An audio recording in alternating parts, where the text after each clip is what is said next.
ఈరోజు deputy CM గారు జనసేన అధినేత ఆ రోజు ఎన్నికల్లో ఒక మాట చెప్పాం.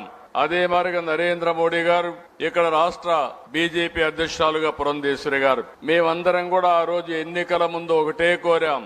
ఈ రాష్ట్రంలో ఓటు విభజన జరగడానికి వీలు లేదు. అందరూ కలిసి పనిచేయాలి, గెలిపించాలి.